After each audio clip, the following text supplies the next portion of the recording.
پاکستان کی opposition leader مس بے نظیر بھٹو نے ایک ریلی میں بتایا ہے کہ اب وقت آ گیا ہے کہ جنرل محمد ضیاء الحق اپنا عہدہ چھوڑ دیں۔ ریلی میں راولپنڈی میں 75,000 سے زائد افراد کا ہجوم تھا جو پاک فوج کا گھر ہے۔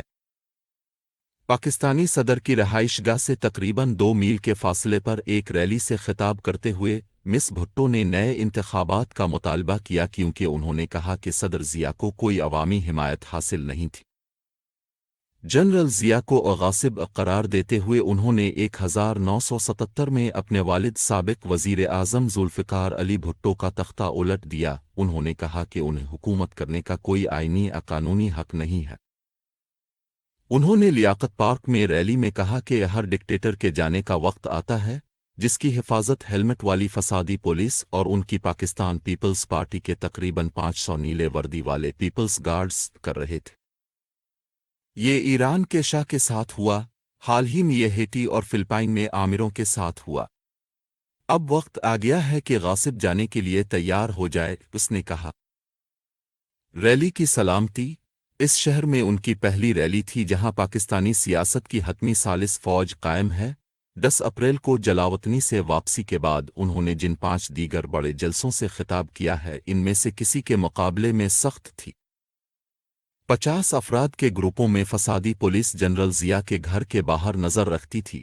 مرکزی جیل جہاں 1979 میں مسٹر بھٹو کو پھانسی دی گئی تھی اور 10 لاکھ کے اس شہر کے اہم چوراہوں پر نظر رکھی گئی تھی۔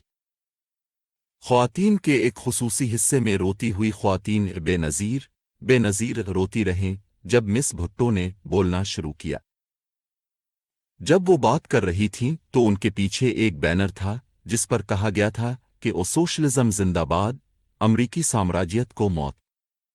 لیکن ہجوم نے لیبیا کے خلاف امریکی فضائی حملوں کے رد عمل میں امریکہ مخالف خوفزدہ ہونے کے بہت کم آثار دکھائے جس نے اسلام آباد میں امریکی سفارت خانے کو یہاں امریکیوں کو کم پروفائل رکھنے کے لیے متنبع کیا تھا۔ مس بھٹو نے راولپنڈی سے 60 میل جنوب میں ایک چھوٹے فوجی قصبے جہلم سے سڑک کے ذریعے سفر کیا۔ وہاں یہ ملاقات ہزاروں حوصلہ افزا لوگوں کے جذباتی رد عمل کے لیے نشان زد کی گئی جب انہوں نے انہیں یاد دلایا کہ ان کے والد نے 1971 میں بنگلہ دیش جنگ کے بعد بھارت کے زیر قبضہ تقریباً 90,000 پاکستانی فوجیوں کو جنگی قیدیوں کے طور پر رہا کرنے کی ہدایت کی تھی۔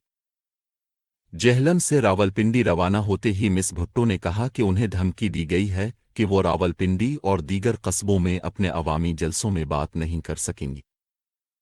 روسٹرم پر پٹختے ہوئے اس نے کہا، بے نظیر راولپنڈی، ملتان اور پشاور میں بات کرے گی اور زمین پر کوئی بھی اسے ایسا کرنے سے نہیں روک سکتا۔